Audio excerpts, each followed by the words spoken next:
And we are live. Fuck it. I'll write it and we'll do it live. Hi, Jeff McKinney.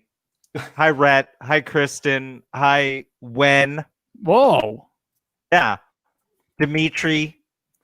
Oh, Dimitri's in? Yeah. Dimitri's just here to hear me pronounce shit terribly. That's Cody finally got the message they needs to do better. Welcome back, brother. Snake shark. Yeah, whatever the fuck. I don't even remember the nickname I gave you, Cody. It's been that long.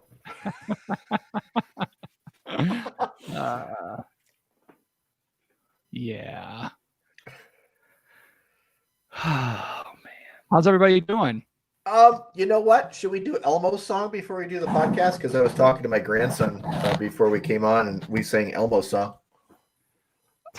John, if you want to do an Elmo song, I think. Hold on, let me get started. Let me start recording because this feels like something we should capture. All right, John.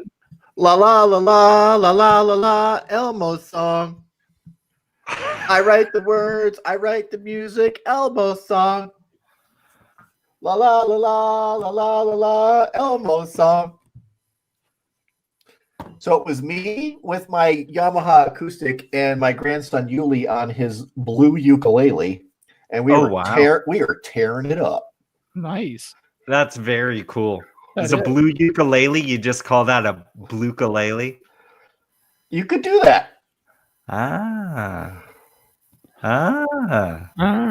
Okay. Let's see.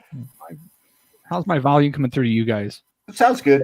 Yeah, it's a tiny bit low, but not really that noticeable. You guys are drastically different than mine.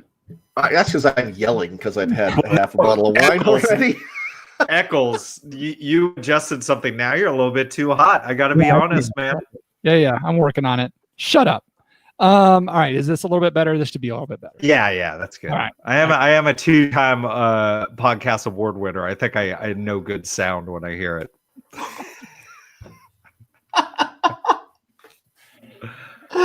Man, you should be running this show.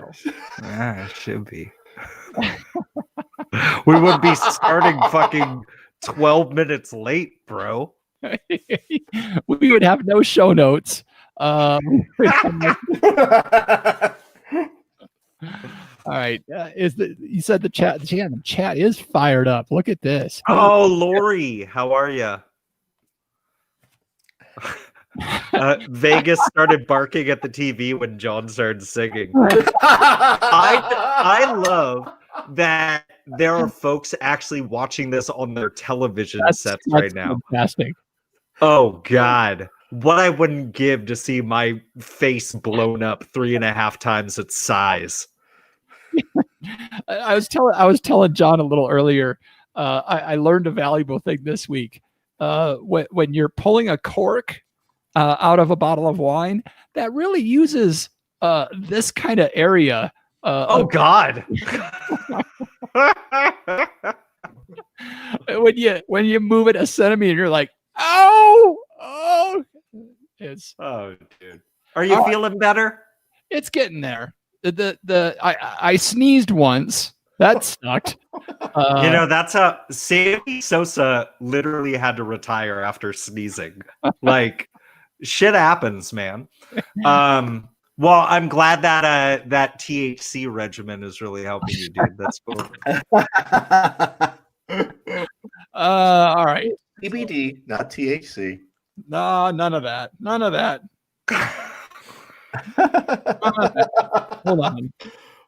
Hold on. Hendrick's Gin is talking to me here. Hold on. What, Vance? Yeah. We want samples. Vance is sliding into your DMs. That's awesome. He is right now. Hey, Jeff Solomon, just so you know, I just got word that Grandma Sparkles watches you on the TV every single week. Nice. I want everybody now to list the dimensions of their TVs. The dimensions of the screen that you see me on right now. 65-inch class. Come on. Meanwhile, it's 9:00 and we haven't started the fucking thing yet. Somebody's got their fucking bows blasting and their neighbors calling the cops. God damn it, I'm laughing. All right. So we're going to talk about Trinity if we get to it. We've got a bunch of Chablis to talk about. Everybody can't wait for me to pronounce commemorations.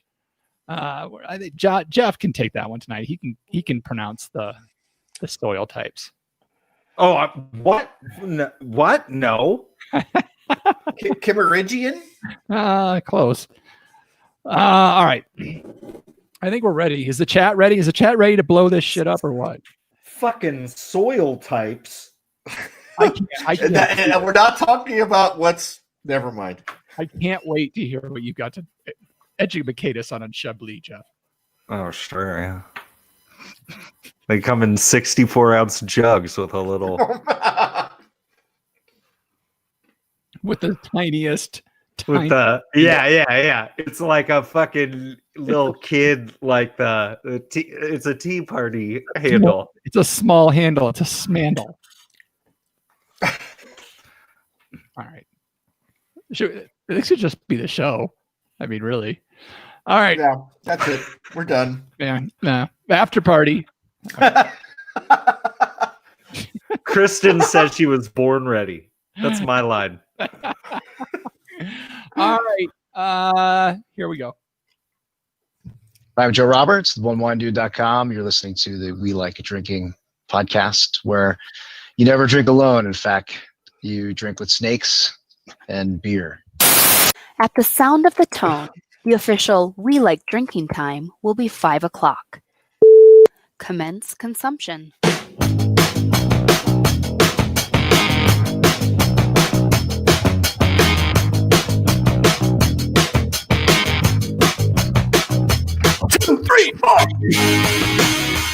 This week on episode 285 of the We Like Drinking podcast, we'll be discussing Trinity Brewing in Colorado Springs, and we're traveling to the north of France to pour some Chablis.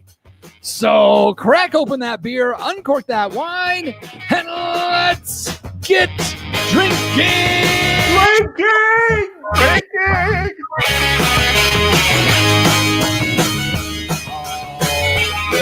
Oh my goodness. Jeff Solomon right now is headbanging and pouring wine at the same time. Spilling more of it, it looks like. I like to sob. I've got to keep going because Sharon's going to take the stitches out later tonight. So I want to make sure I'm good and ready for that. Good and juicy. John, you never told us who you told on. At least snitches get stitches. That's All right.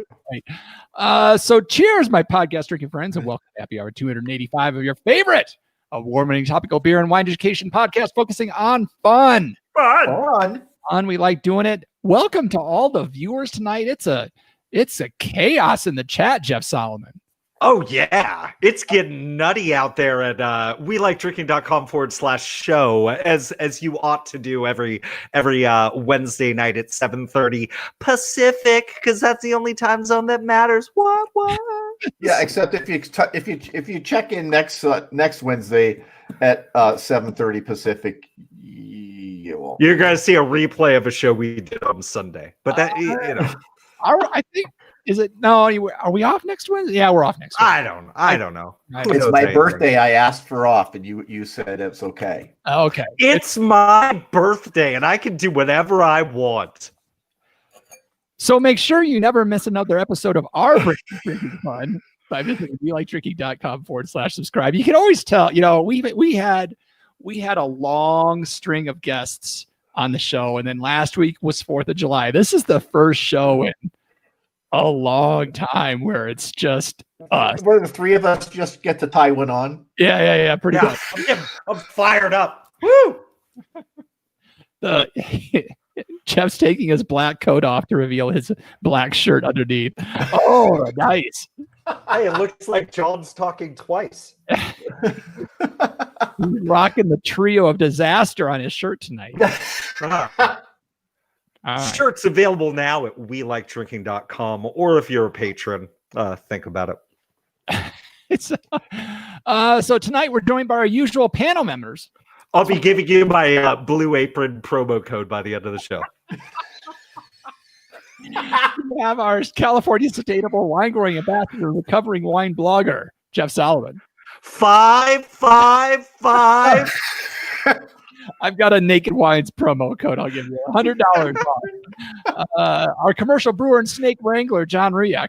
Yes, it is better to put pre-prepped garlic in your guacamole than slicing it yourself. Bullshit. What? How am I going to chop this garlic? It's impossible. And I am your host and certified specialist of wine, Jeff Eccles. That's really what happened to his head.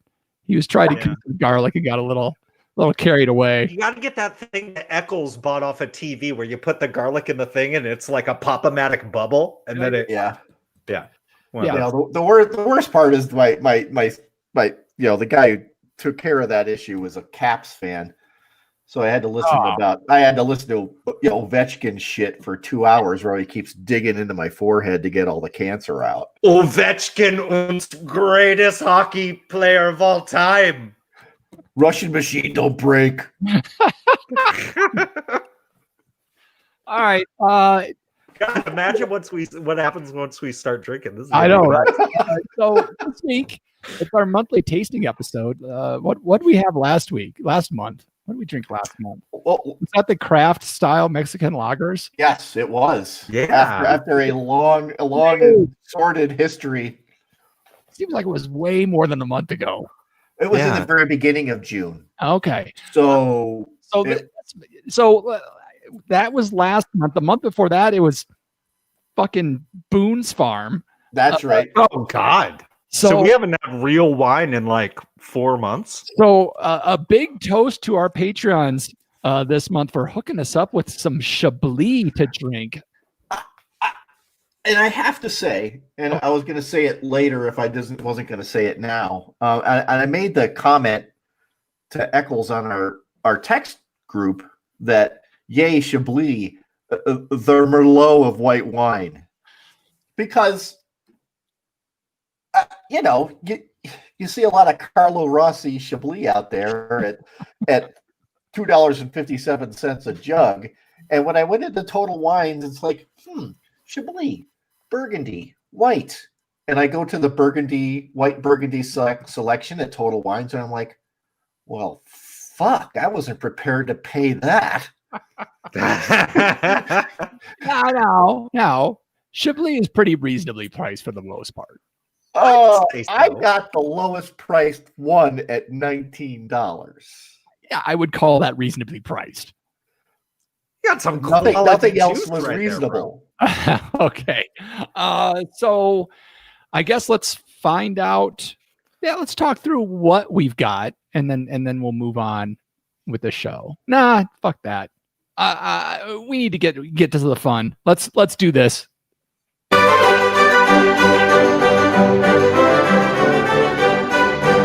Wine, beer, spirit, or pop culture reference. This is where I am going to give the panel a term, and they're going to have to tell me, is this a wine term, a beer term, a spirit term, or some sort of pop culture reference?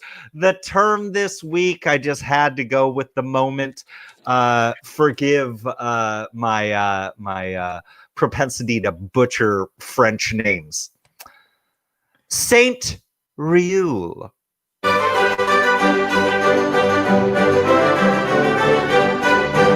Is Saint Riul a wine, beer, spirit, or pop culture reference? While these guys are talking through it, I do also want to make sure everybody watching live in the chat, as you ought to do every Wednesday night, except for next Wednesday, at welikedrinking.com/show. I want to hear what you think it is as well. Saint Riul. John Ruyak is dying to say something. No, I think I know how to spell this. It's Sainte, Sant, Reule, Reule. No, way the fuck off on both. Okay.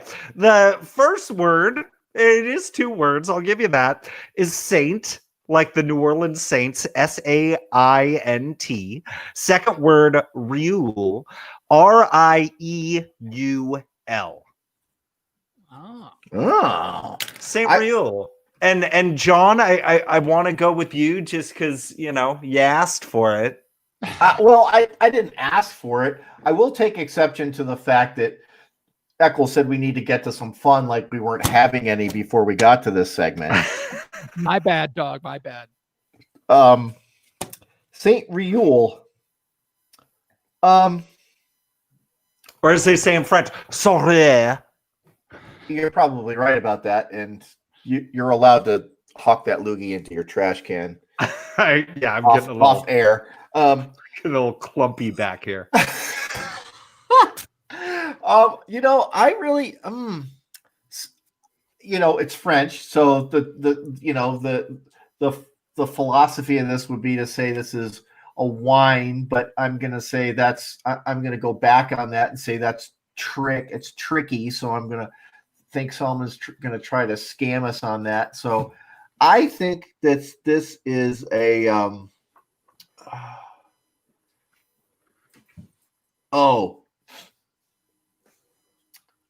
this is a pop culture reference, and Saint Riul is where they make all the it's a pop culture reference, and this is where they make all the 2-wheeled ox carts for France.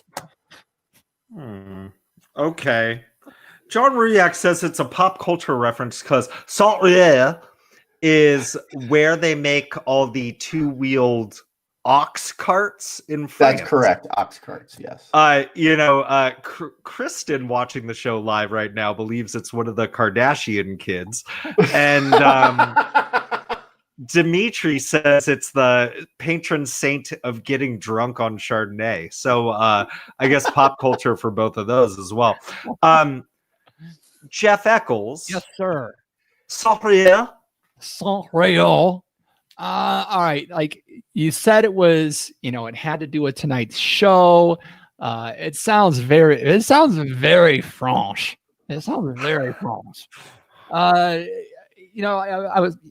This isn't that I know of anything to do with the Chablis region. I don't think you would go down to the Premier Crew and try and name one there. So I am going to say that this is Saint Rieu. I'm going to say that this is a sub-region in Burgundy, but it's going to be somewhere in the Côte d'Or. And I'm not going to say if it's the Bon or not. Okay, so Eck says it's a wine reference having to do with a sub-region in the Côte d'Or. Yes. Okay. Interesting. Well, I didn't lie when I said that Saint Riul is French. Saint Riul triple is a triple beer made by Ferme Brasserie Saint Riul in, I believe, Paris, France. They've got an 88 from Beer Advocate, signifying that it is very good, this 9% triple right here. Average score of 4.23, which makes it the 9,398th highest ranked beer from Beer Advocate and the 73rd triple in the world. Saint-Rieu.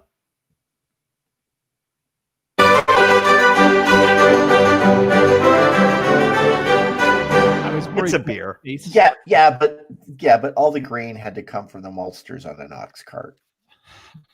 Son of a bee. Okay, I'll give you a bonus point, Joe. From the Burgundy region of the Côte d'Or. Yeah.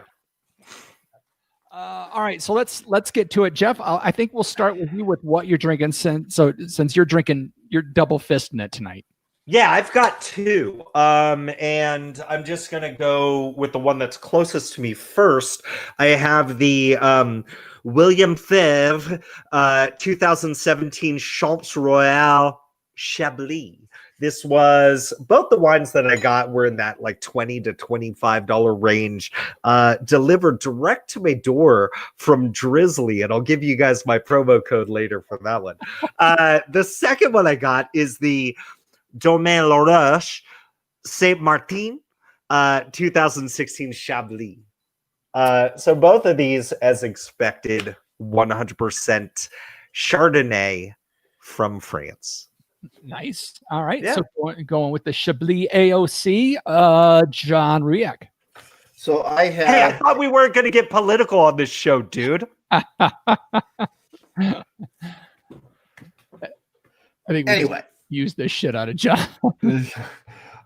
I have Chablis 2018. I have no idea how to pronounce this. Chenevières, Chenevières. So 2018. As I mentioned before, this was the least expensive Chablis that I could find at Total Wines. But very interesting. I was a little concerned because it's the bottle's green, the label's green. I'm like, am I going to get this very green white wine? But we'll talk about that in a little bit. All right. And I am going with the 2015. This is the La Chablisienne. This is the Les Finages Chablis. Chablisian. That's like, as good of a band as Metallica is, like that's the shittiest name for a heavy metal band. I'm going to start a band called Rock and Rollica. Actually, if you look way back into like the annals of like Kiss, there might be a song called Rock or Rollica. I am not kidding. Oh my God. If there weren't any more reasons to hate Gene Simmons, I think we found it. All right. So I guess let's get into this. Chablis, a fascinating region, ups and downs, big and small, all kinds of stuff to talk about here. Jeff, do you want to take us out with anything or yeah, you know what? I think I want to start with the confusion because I think that it has to be pointed out in any conversation about Chablis. And I will say the articles have just been like written to death. You're finding things like dating back to like the 1980s. Like, what? You don't like Chablis? Maybe you've never really had it before. Because, as we are talking about Chablis today, and as is typical today when we talk about Chablis, as what should have always been typical, is here's Chablis, this dry white wine made of Chardonnay from the Chablis region. It's the northernmost region of Burgundy, that for some crazy reason, you know how we do it in America, early on, we just fucking appropriated that name. Every sparkling wine was called champagne. What was every red wine called? Because it was something else that was like shit, I can't. Whatever the English called. Yeah, claret. Claret. Yeah. What? Not even that, but there was one even more like hyper specific than that. That was like, come on, dude. But yeah, dry white wines historically in North America had been referred to as Chablis, and there's some confusion that comes in, like even when John is sharing, like, God, I wasn't expecting this, because usually you're thinking about like bunk wine, and maybe I'd imagine maybe some of our patrons might have thought like, we're going to make them drink some more shit. Fuck you guys. We figured it out 2 steps ahead, bro. And yeah, you still will see some wineries that label it as Chablis. And these are wineries that we would say are more kind of like grandfathered in. I'm pretty certain Gallo, they know their shit when it comes to wine, but they're like, we've been calling it this for so long. But what I did find kind of interesting, though, when I was searching up Chablis to order to get delivered to my house, when I searched it up, it just brought up every fucking white wine in the store. So I had to get very specific in order to actually get Chablis. So there is still that confusion in the marketplace, especially if you're going to like a liquor store that maybe doesn't specialize in wine, you might get some of that confusion. Or at a grocery store too, if you're asking somebody like, where's the Chablis, they might point you in the wrong direction. And so, part of what we're doing for you is we're working through this so you guys kind of know your shit going in. Yeah. John. So we actually had this discussion. As I said, we actually talk amongst ourselves between shows. Amazing. We're friendly that way. But I was in Total Wines, and I'm looking at the white burgundy section, and I'm like, okay, Chablis. And I'm looking at it. It says 100% Chardonnay. I was like, I'm down with that.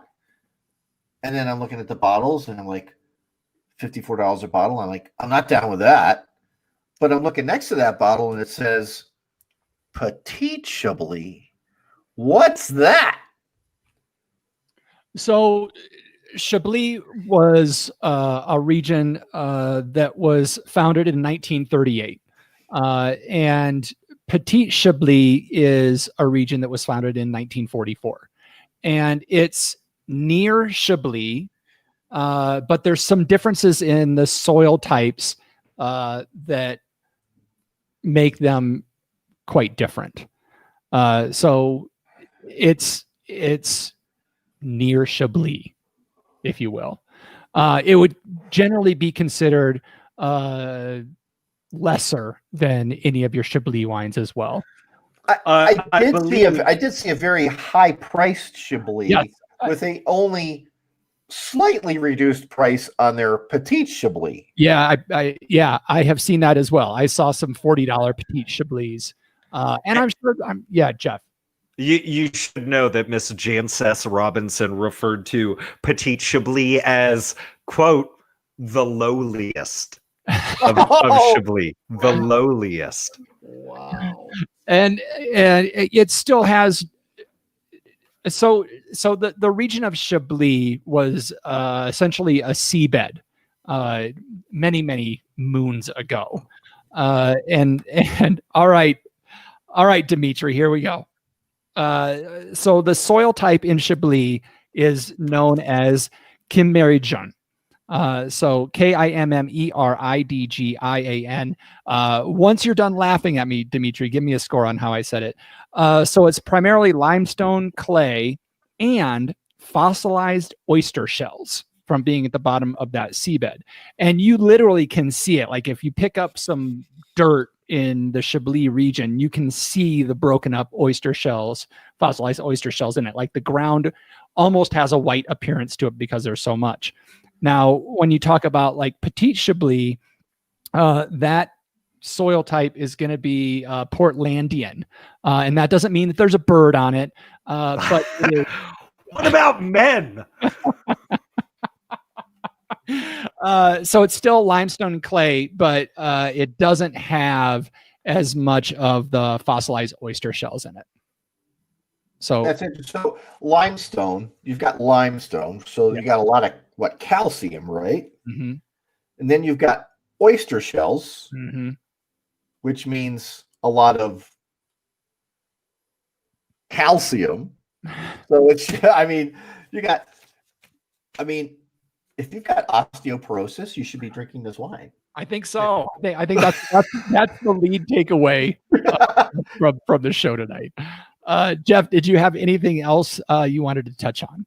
My bones used to be so brittle, but I've been drinking this Chablis. I bought one jug in 1982, and I have a drop every single night, and now I'm fit as a fiddle. Wait a minute. You went from hillbilly to Irish brogue. What the hell was that? I mean, are fiddles even fit? Like, can we talk about this? Like, I don't think of a fiddle as being like very like sturdy. But fit, they're shaped like a woman. Oh, I'm fit. Yes. There you go. Anyway. I'm looking to get my perfect hourglass shape. Okay, so like one of the cool things about Chablis is it's actually pretty small. Under vine, it's less than 20 square acres that are under vine, and it's all I'm 20 square acres?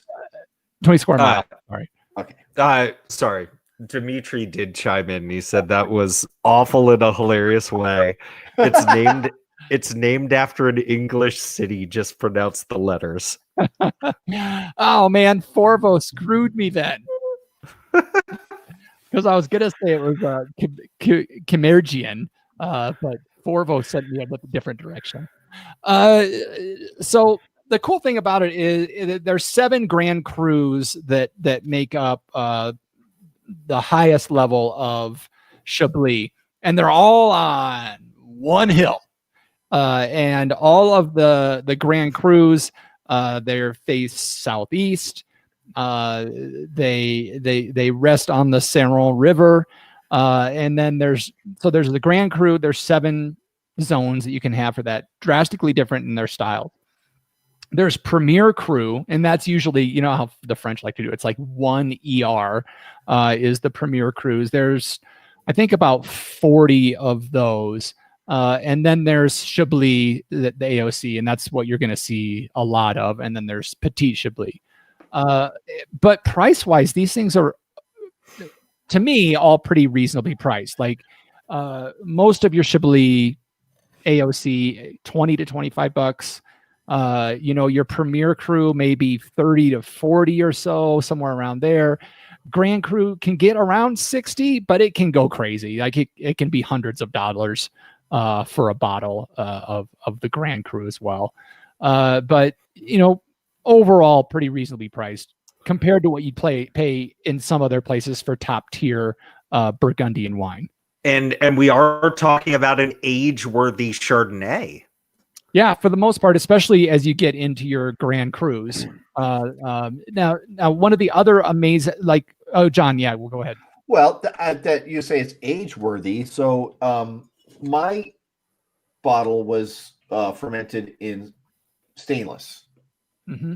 Mm-hmm. Is that pretty typical in Chablis? And is that because the oakiness would fade over time and do a disservice to the wine? I think it's a lot more just to do with the tradition of Chablis. This is how we've always done it there.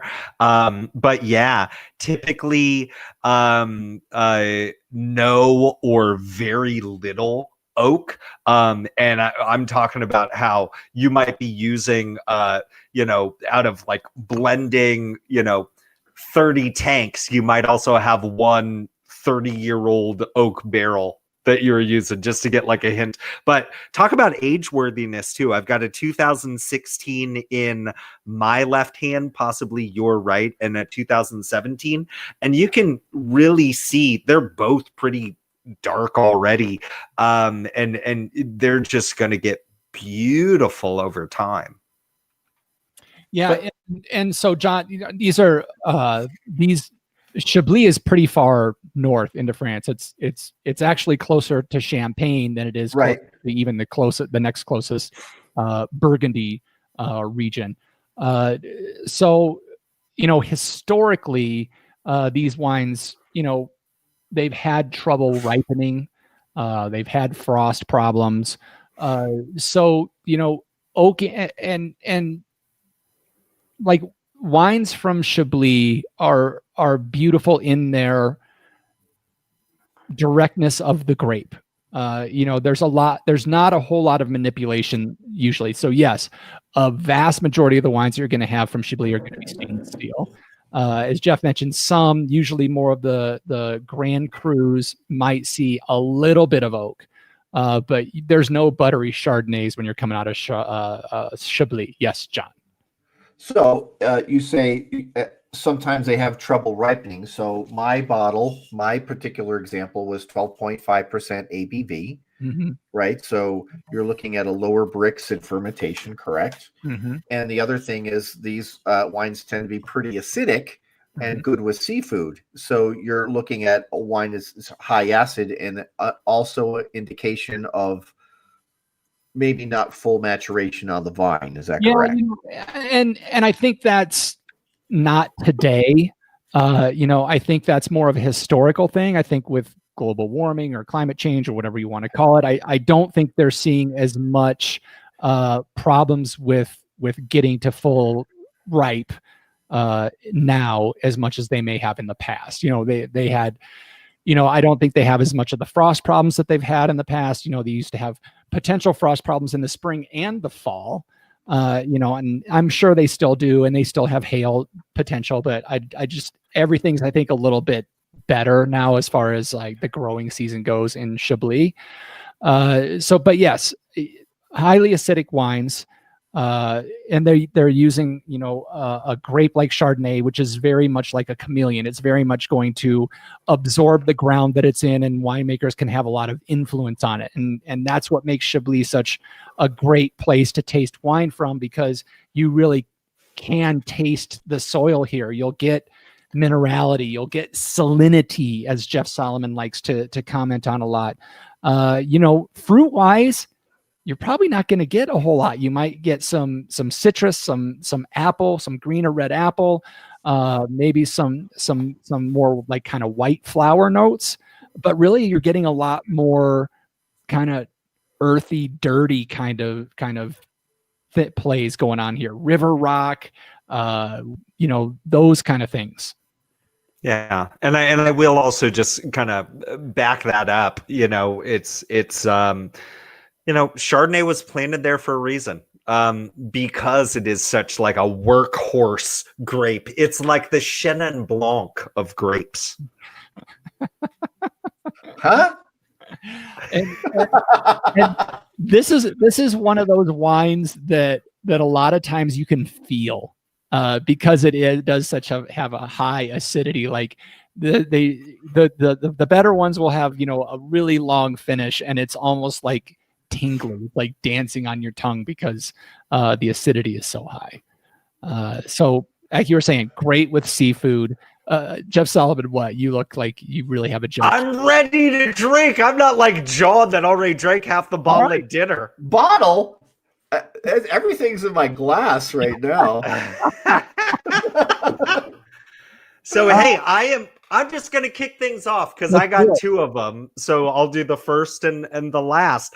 I'm starting with the 2017 Champs Royal Chablis from William Fevre. The green font, green and black on the white label.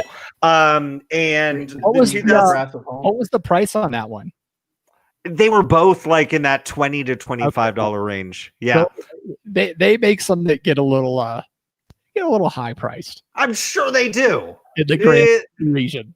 Get the Champs Royale with cheese. Then you don't have to pay as much. I will just say, given our fearless leader's tariff on French wines and things, I mean, this $19 bottle, if you bought it in France, I would venture to guess would be $7 or $8. It would definitely be less expensive, and let's not forget that in Europe they provide subsidies for winemakers. So in general, you're going to get higher quality juice at a lower price point. I am not upset. That said, even though I could get this for probably $7 or $8 in France, I'm not upset by what I paid for it relative to what I've tasted so far. Certainly. So, hey, the color on the Brett Fevre over here, it's the lighter of my two wines. Again, this is 2017. The one I'm drinking later is a 2016.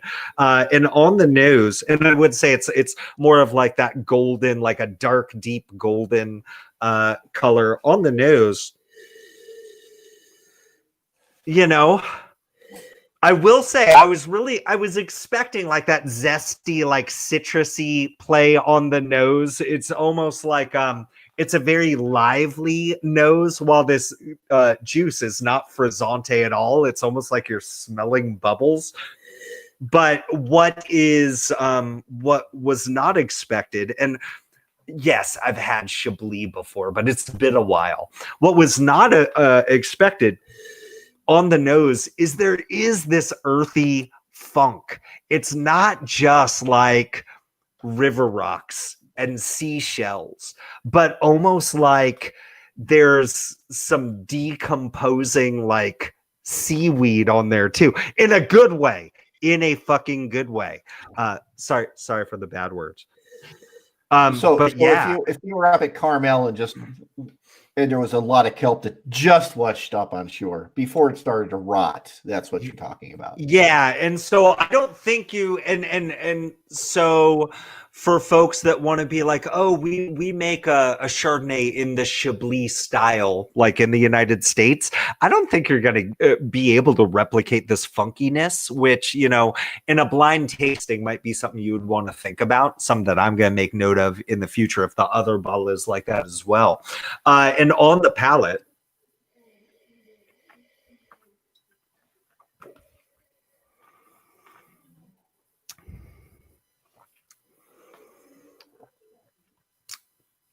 zippy, zesty, beautiful acid, cutting acid, which is required with the type of weight, with the type of heft that comes with this wine.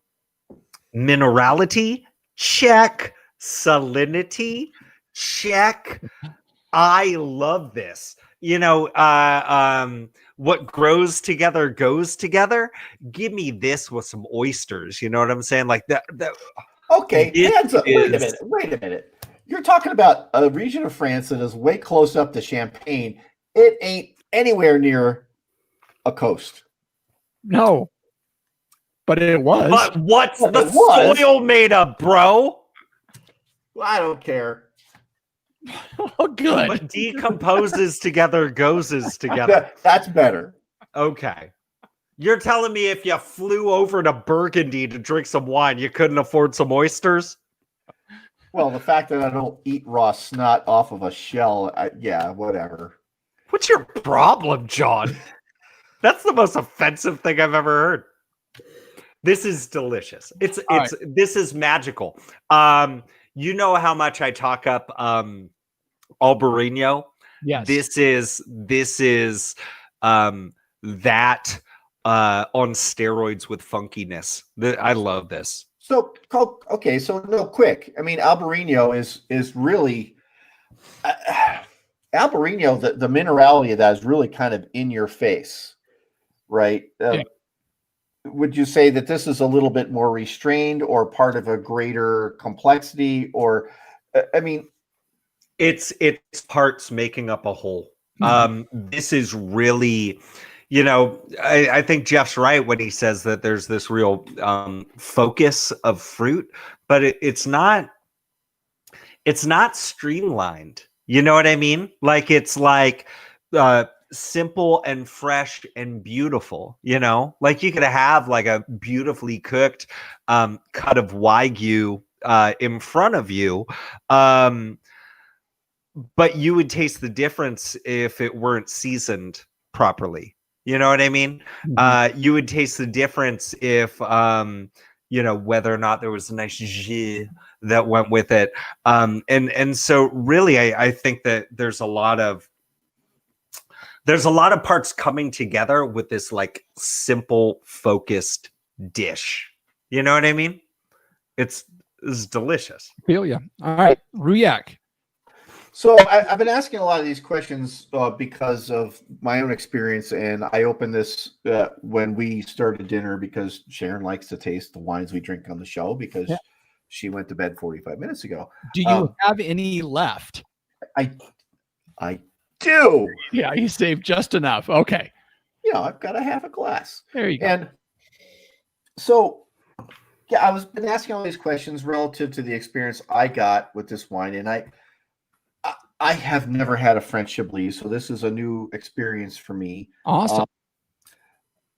And I was very surprised, as I said earlier in the show, that most Chablis, or if not all, are 100% Chardonnay, and that they're done in stainless rather than oak, which I thought was really cool. So I'm going to get the fruit. So when I put mine on the nose, I get green apple. Maybe not. I'm not going to pick out Granny Smith or anything like that, but green apple, and the minerality is just kind of off the charts, and there's just this hint of citrus. Now I say that because I've smelled this and I've tasted this before, and it's been a couple of hours. But I'll taste it now, and I'm not going to change a lot about what I tasted before, but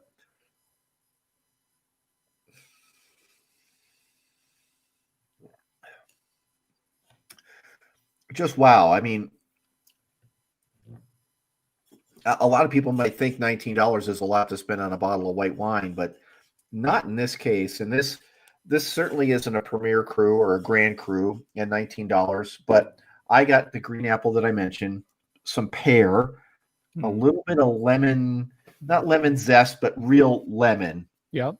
And then the minerality that I talked about, but the acidity is just it does. I am not salivating to drop it onto my desk, but I mean it's really going.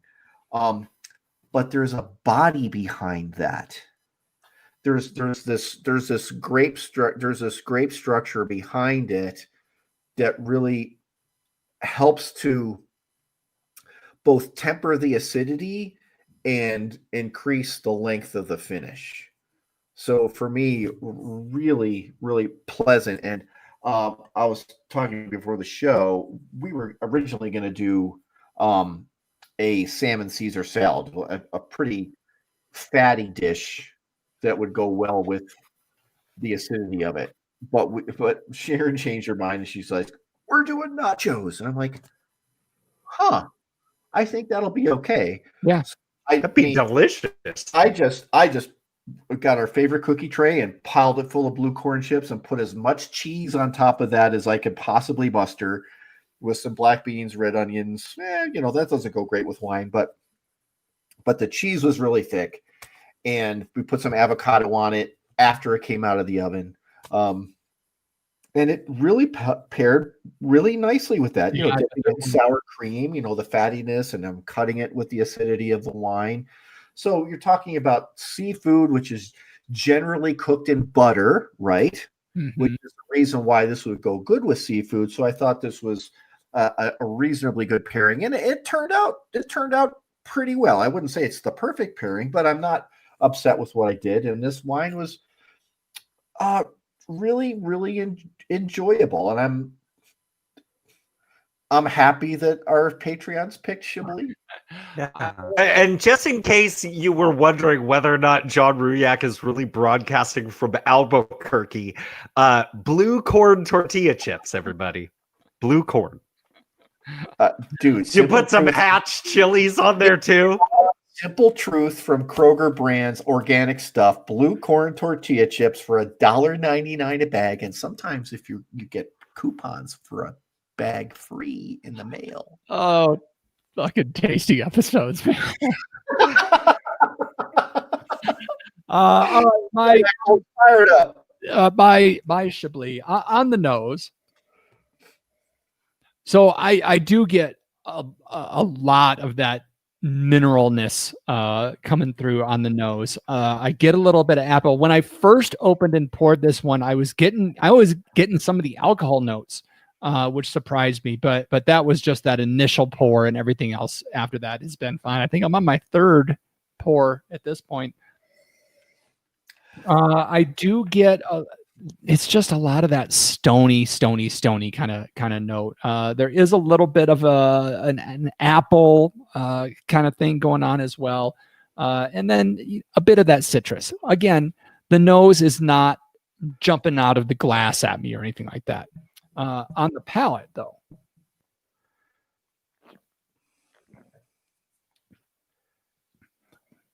And we talk about this a lot in these tasting episodes, but I don't think we talk enough about when you're tasting your wines or your beers, get it all over your mouth. Like, don't be afraid to swish it around and feel it everywhere, because that's really, John, when those flavor jets explode and you really get the salivary glands going, because the acidity on this is rocking.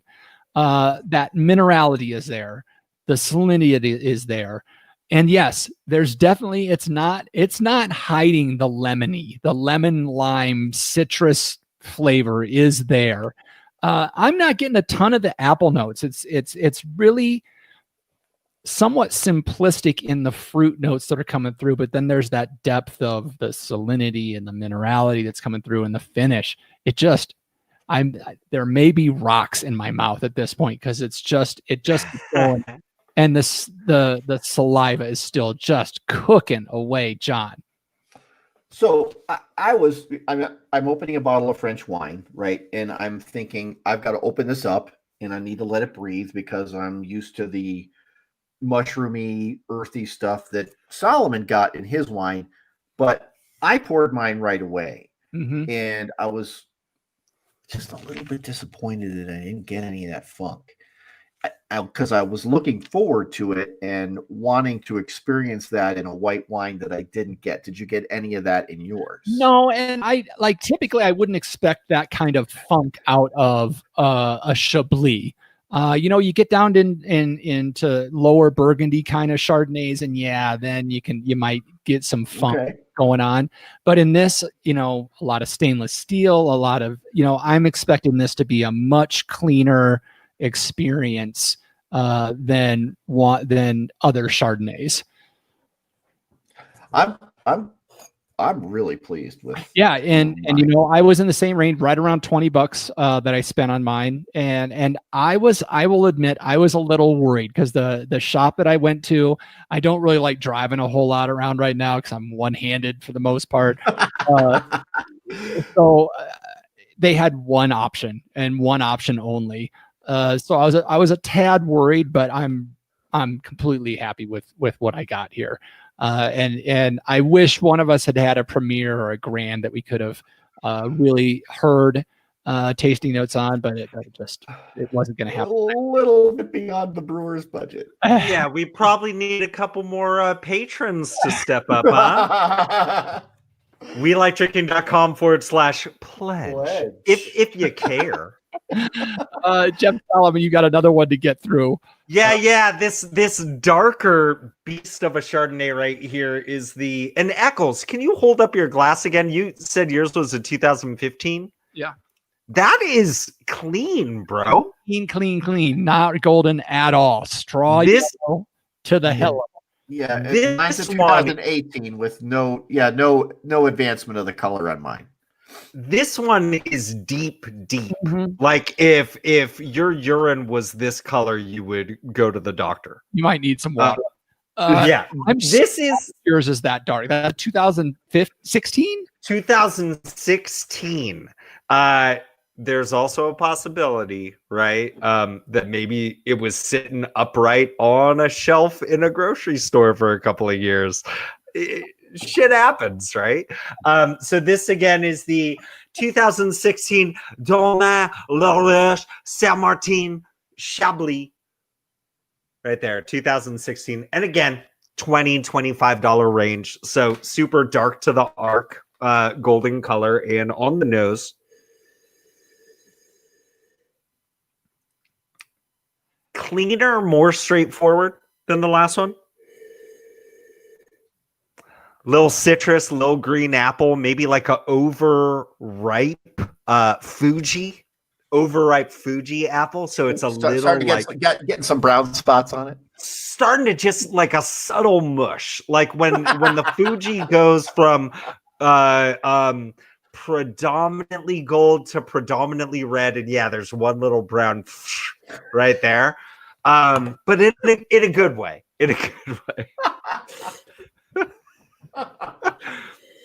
There's a little bit of like stone fruit on there as well, like some Yeah. peach, right?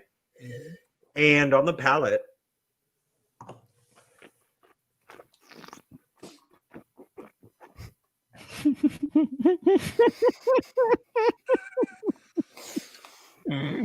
I'm feeling like King George from the Hamilton production on Disney Plus right now.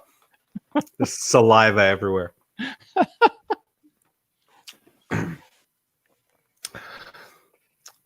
Full and focused. You know, the last one was much more acid driven, and while the acid is present on this Domaine La Roche Saint Martin, the acid's there. There's this roundness that is coming from the stone fruits, from the mushy Fuji apple as well. A nice, bright, lemony citrus as well. And some minerality there. I will say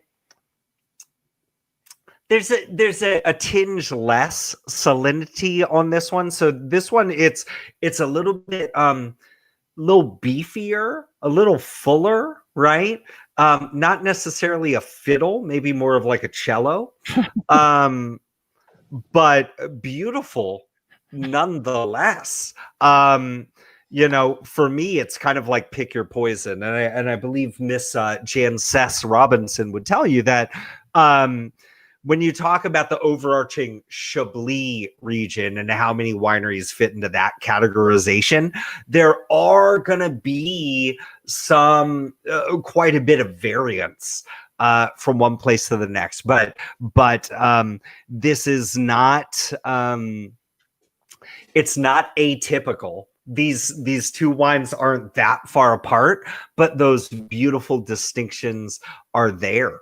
They could even be distinctions in terms of vintage too. Like I'd love to have these same vintage of these side by side, and I'd love to have more to sample from. Dude. Yeah, these would be fun wines to vertical taste. Oh, dude! How about look? Once we beat this motherfucking coronavirus, you and four friends each throw down on a $20 Chablis. Make sure that they're all different and go party it up and really have fun with that. You know, or if another stimulus check comes, you know. There you go. But socially distance while you're tasting them. Yeah. All right. Honey, you were supposed to buy toilet paper? Yeah, but the guys on the show said Chablis party. And everybody knows when somebody calls Chablis party, everything else is thrown out the window. Yeah, everyone thinks I'm crazy. I'll tell you what, everybody in the chat, somebody tell me the last time you turned down a Chablis party. Crickets, your silence is deafening. Hashtag Chablis party. No one's got the guts to share it on social media.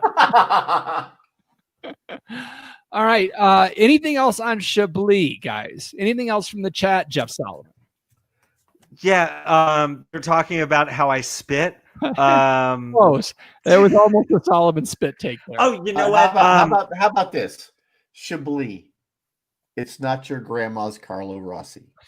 True that. I will say that our buddy Rhett from Canada was asking earlier whether or not any of us got any Meyer lemon from that. I will say, like, while the citrus to me was definitely lemon, you know,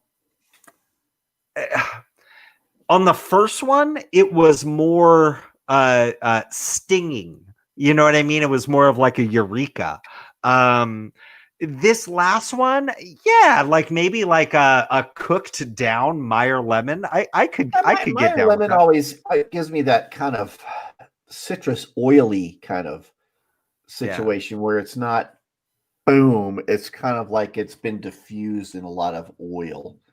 You know what's weird? There's this weird trend of like people going to, I'm going to plant a lemon tree, and they choose to plant a Meyer lemon. Like That's just like the think worst about choice, that. right? Like how often, like when you're cooking, do they specifically ask you to use a Meyer lemon? Like it's Usually for baking. it's fucking rare. Like, unless you're planting an orchard and like 10% of it is going to be Meyer lemons, you know, Eureka, baby. Eureka. You know, one thing I want to add is as this wine, Meyer lemons are bullshit. Sorry. as this wine has warmed up, because I did pull it out of the cellar when I opened it.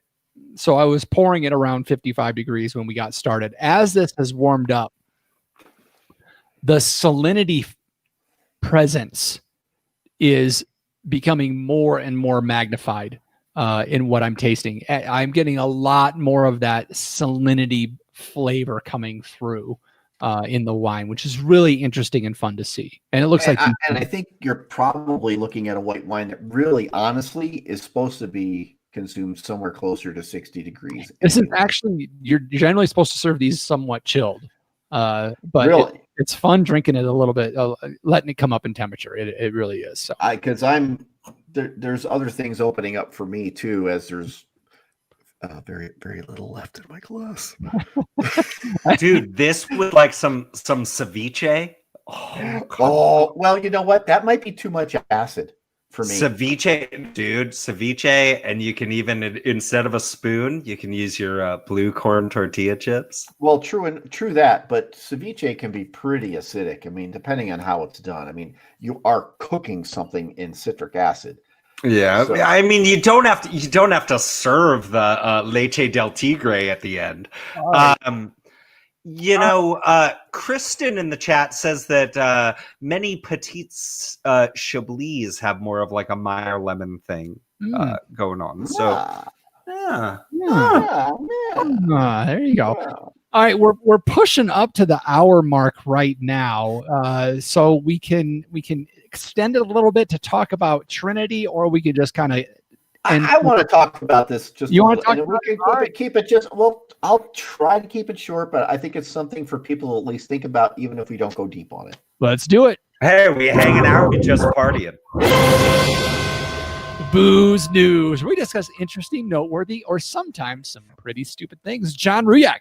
Well, this isn't stupid, but it's concerning and interesting nonetheless. Eccles and I know of a brewery in Colorado Springs known as Trinity Brewing, and they've been around for a long, long time. I mean, it's since 2009. They were out on Garden of the God Roads, which is very corporate area, and they were in a shopping center next to what used to be a Big Sky Bakery and a Spicy Pickle. But I guess now it's a Chipotle. It's a Chipotle now, yeah. That's sad because Spicy Pickle has a lot more cachet, if you ask me. And Trinity is a very unique brewery. It's a very unique brewery, always been unique. Jason's an interesting person. I've met him personally on several occasions when I lived in Colorado Springs. His pedigree is he worked at Bristol, home of Laughing Lab, and then he decided to go out on his own and went in a very different direction than the I think the more corporate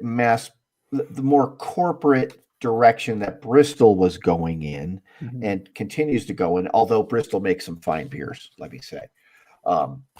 What kind of beer? What kind of beer styles would you say Trinity produced?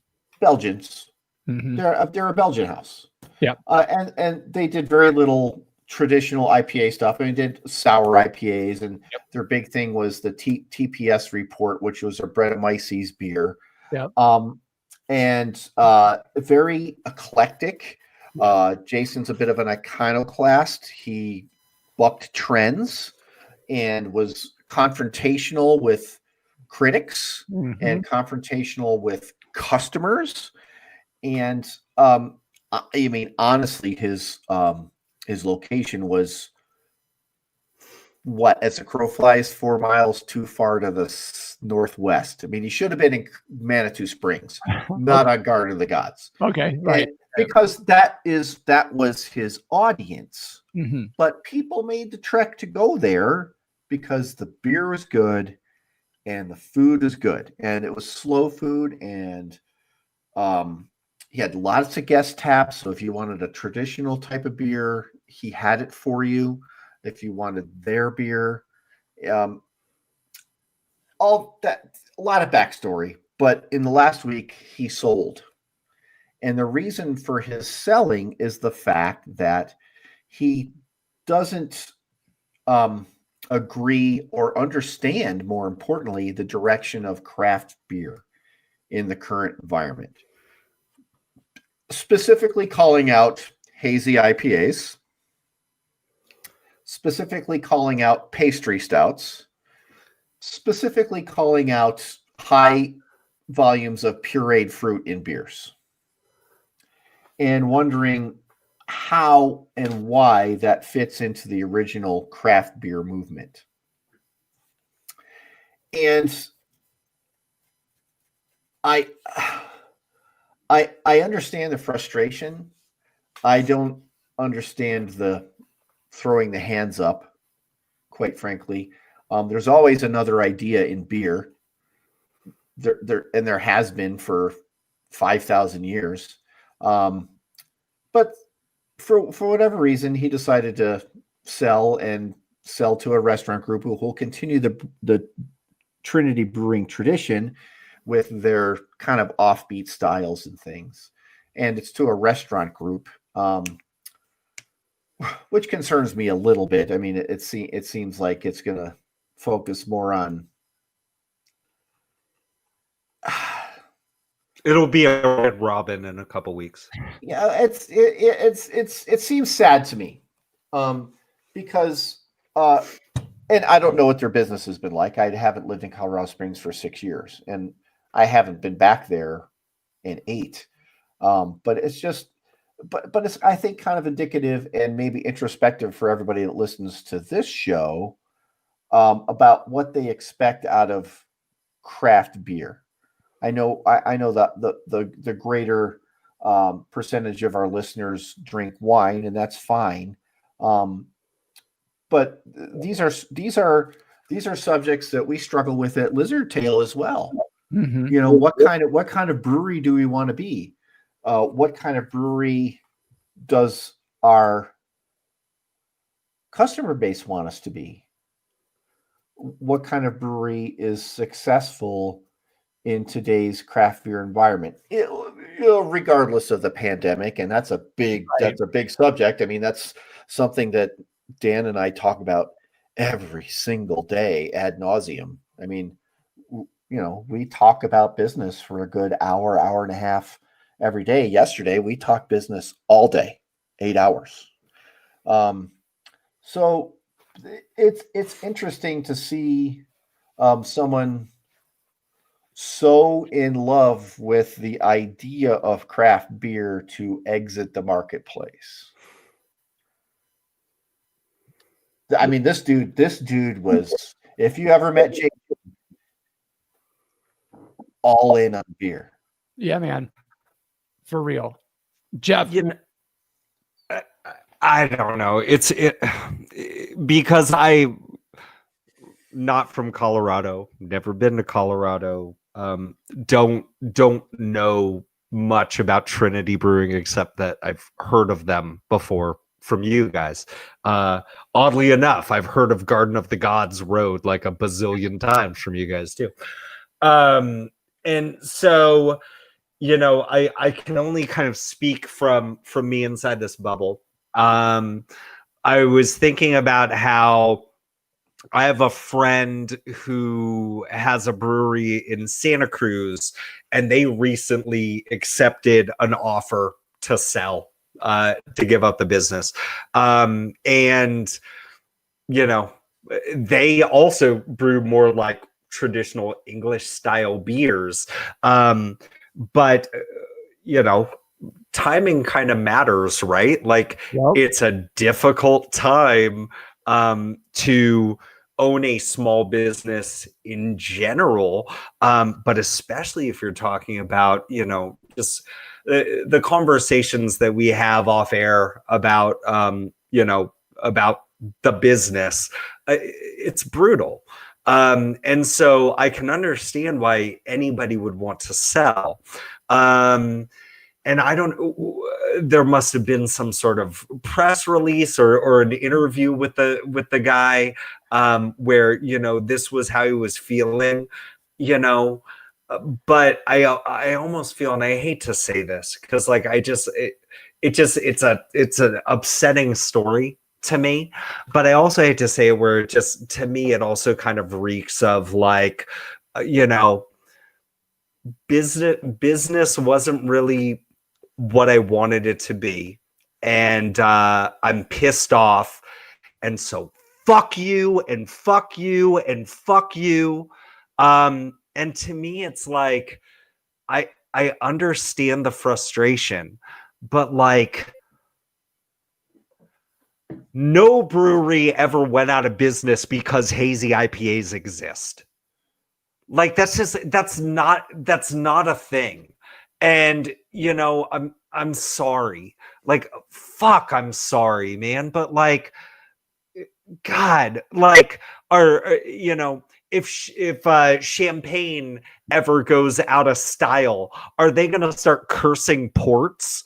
Like, it's just, to me, I just hate to see that. I don't disagree with you at all, Solomon. I feel some of your same sentiments in this. But it's tough because this guy's been a mainstay in the do you want to say alternative craft beer scene? I don't want to say that, but close to that, right?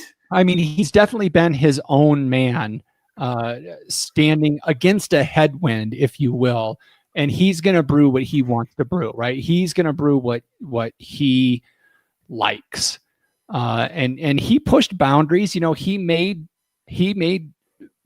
some fun stuff, but yeah, I think it does have to weigh on you, because this is not somebody that they bottled some. But it wasn't, they didn't bottle a whole lot. Their swing line, their TPS report, those things were bottled. But this was a destination brewery. Yeah. And if we come out, trying to come out of this shitstorm that we're in, I can see the pull of, fuck it, I'm done. I can see it, and Jeff Solomon has railed against the 8 hazy IPA taps. I mean, I'm not going to fault the guy for doing it. And part of it is, Solomon, you can say that hazy IPAs never put a brewery out of business, but I can tell you for a fact that Weyerbacher in Bethlehem, Pennsylvania, filed Chapter 11 because of pumpkin beer.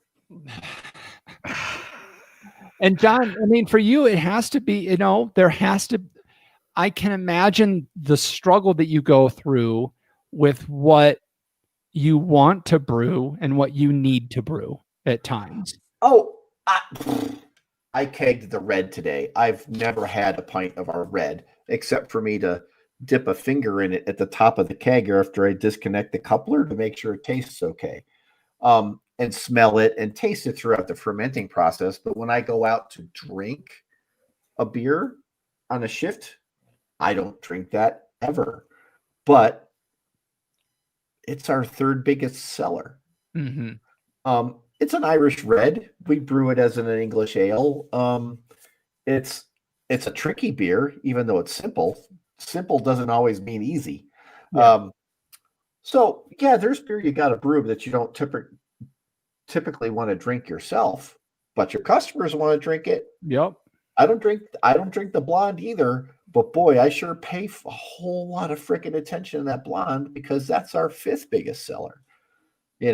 So Yeah, I'm most proud of the musical highway and the double IPA and the IPA and the porter. And I brew the shit out of the stout every time. I mean, it comes out really nice, but it ain't what pay the bills. Yeah. So sad to see. We hope they continue the ideals of Trinity as they move forward under their I wouldn't be surprised to see Jason come out and do some sort of specialty thing where he only bottles stuff. Might be fun. I would be surprised if that didn't happen, actually. So as with all our tasting episodes, we've run a little long, but we have finally run into the time of the show where we say,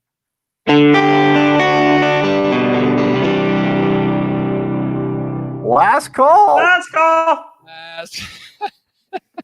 Solomon. Time to clean house and lock the door. I just picked up my glass and swirled it. There's like literally a drop in here that I've swirled. Time to clean house and lock the doors. You know what we do here, folks. We're looking for other help from you. John Ruyak, if folks want to follow us on the social media, how can they do so? So we are on most of the socials with the exception of TikTok. But follow us on the socials, Twitter, Instagram, Facebook. That's Twitter, We Like Drinking 1. Instagram, We Like Drinking. Facebook, the place to show up is welikedrinking.com/tavern and join in on the conversation, folks. It's fun. We have a lot of fun there. Jeff Solomon, if folks have some thoughts on the show, where can they go to leave a review of our program?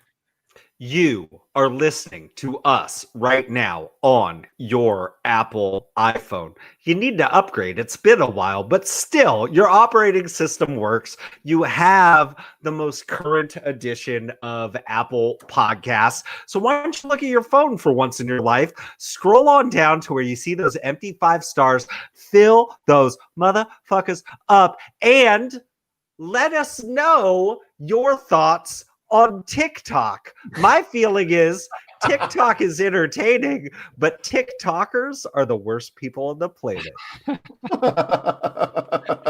And if you've done all that and you're just looking to do more, consider helping us out, keeping the show afloat, and becoming a patron of the show. Visit welikedrinking.com/pledge to find out how you can help us financially for as little as $1 a month. Not a lot of coin, helps us out, so please check it out. But I'm 3/4 of the way through a bottle. John's drained his. Jeff's drained 2 somehow. So we reach the time where I get to say, oh, no, he doesn't. Oh, yeah. You can also find the show notes for this episode. We'll link to the stories and remixes we had at welikedrinking.com/episodes. Now it's the time of the show where I get to say, okay, panel, let's take one last trip around this table and get some final thoughts before we shut off the lights. John Ruyak. Okay. How much do you know about gun culture, Eccles? Or gun terminology? Probably not as much as you do. Okay. Solomon, how about you? Do you know any idea what full choke, modified choke, and zero choke it means? Look, I took a gun safety class when I was in 5th grade to make sure I was being safe with my pump action BB gun. I am going to say when it comes to chokes, that has something to do with like the if you have like a strap to help you hold it, if it goes around your neck. If you wrap it the whole way around, that's a full choke. You know what? That's actually not a bad answer, but it actually refers to shotguns. So when you're shooting shotguns, if you have a full choke, that means the barrel is restricted all the way out to the end. If you have a modified choke, it's only restricted about 2/3 of the way up the barrel, halfway to 2/3 of the way up. If you have zero choke, it's just an open barrel all the way out. So with a shotgun, so John, in layman terms, real quick, and I know this is the last call, but so what you're saying is like, so early on it's thinner and then the diameter gets bigger out towards the end. That's a modified choke. Got it. Okay. It was full choke. So what happens is when you shoot a shotgun shell, which is and a lot of full shot, choke, it spreads more, right? No, full choke is a tighter pattern. So no choke. Pattern. No choke has a big pattern. So Got it. Yeah. last week, after the show, you guys were going on and on and on about something that I don't remember, and I kind of lost interest, and I've had a couple of beers, and I lost a little bit interest, but I found a rubber band. So what kind of rubber band would you characterize this as? Full choke, modified choke, or zero choke? Zero choke. Zero. Exactly. And there was a mosquito in here.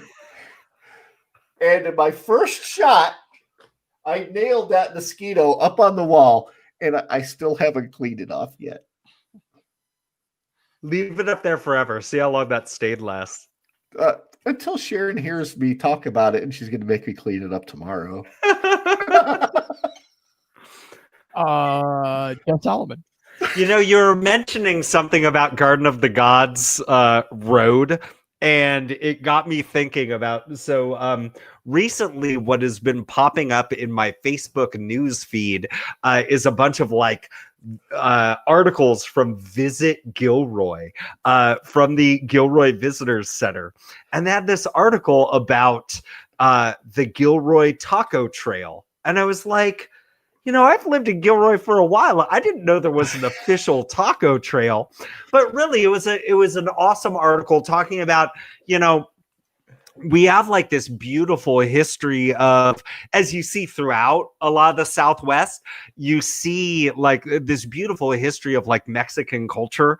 And, you know, Gilroy, like many of these places, was part of Mexico long before it was part of the United States. And so there's a proud heritage here.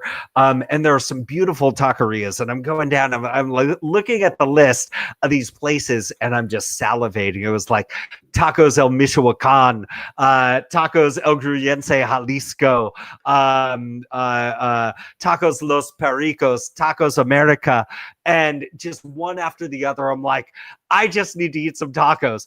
But you know what made it to number 2 on the list? Chipotle. Oh, God. You know, you know what? Eccles knows this.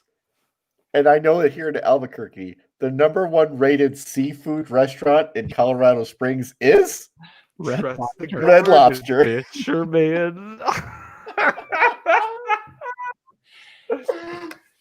And with that, I'll say thanks again for joining us at the We Like Drinking podcast, where you'll never drink alone.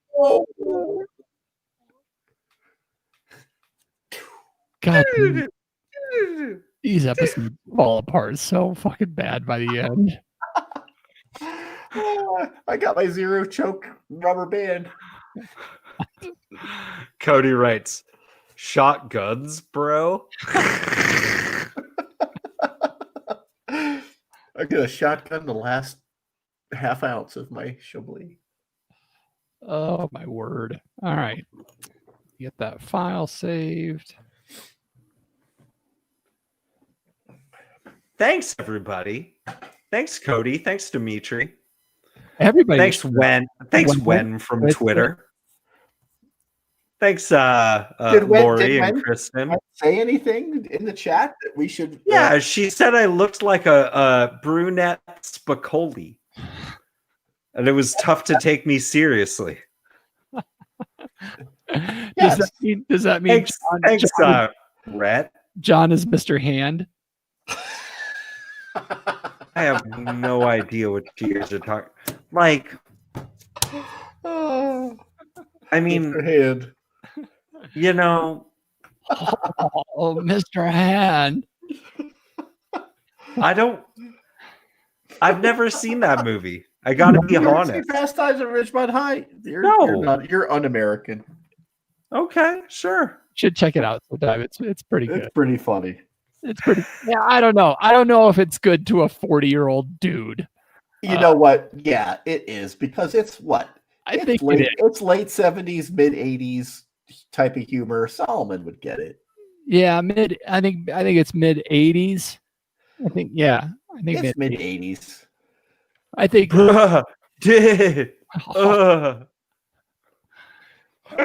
I mean, I'm sure it's fine. It's interesting how things get just kind of like dated, and you're like, I don't know. I mean, do I really want to like? I'm gonna get some shit here right now.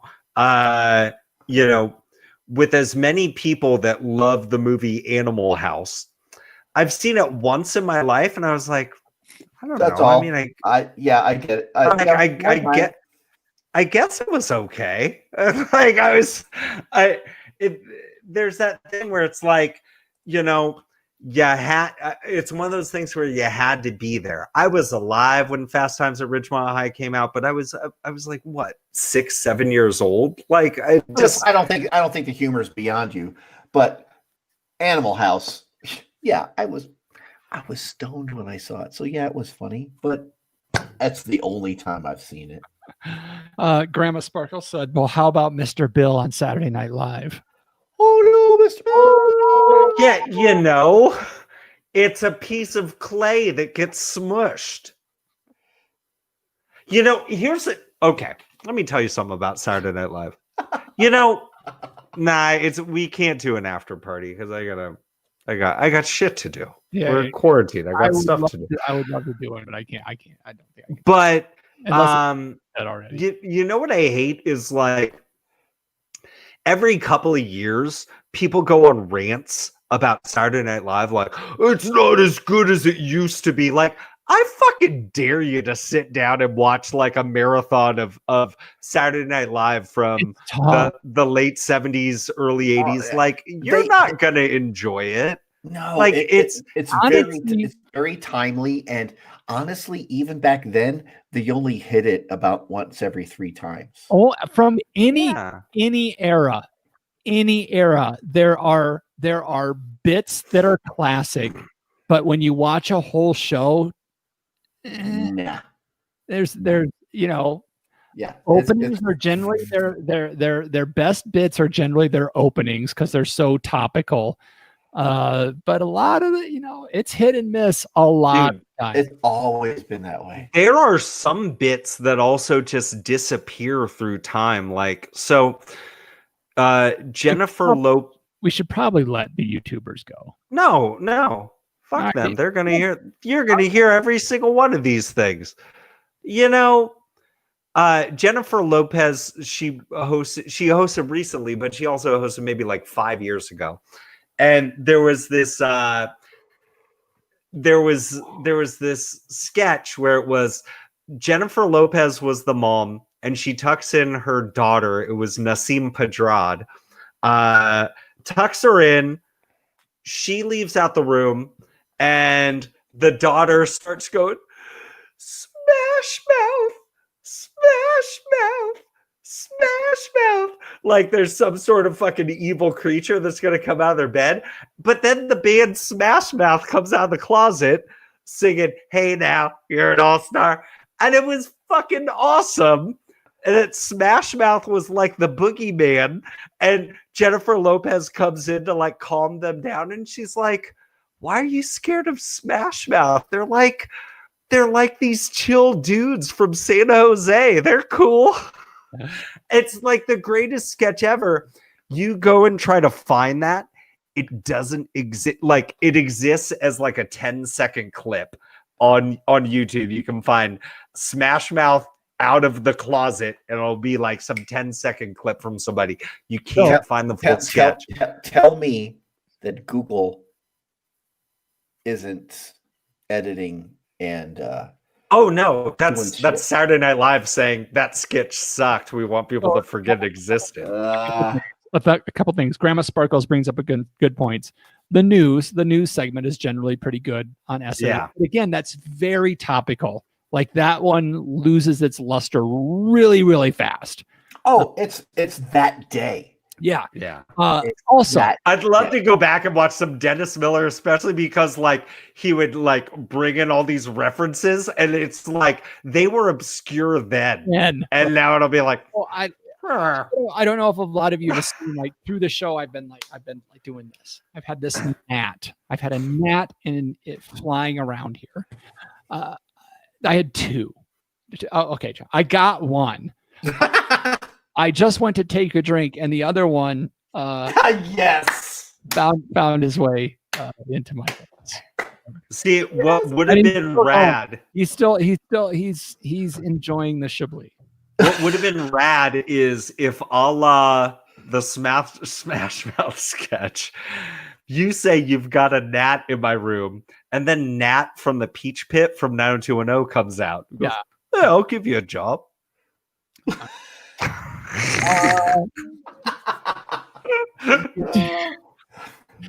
Dude, by the way, how are things with the Brenda? YouTubers, thank you so much for joining us. Hey, Jeff McKinney. We appreciate all of you showing up tonight. So vocal. Oh my God. Yeah, maybe download the show too. Yeah. Oh yeah. We really appreciate it. Download and delete. I mean, that's really all we want. Yeah. All right. Talk to y'all in a couple weeks. Like and subscribe. WeLikeDrinking.com/pledge. Hit that. 555 to get your blue apron and your drizzly. Hit that like button, smash that subscribe button, and make sure you hit Click that bell. side. ding.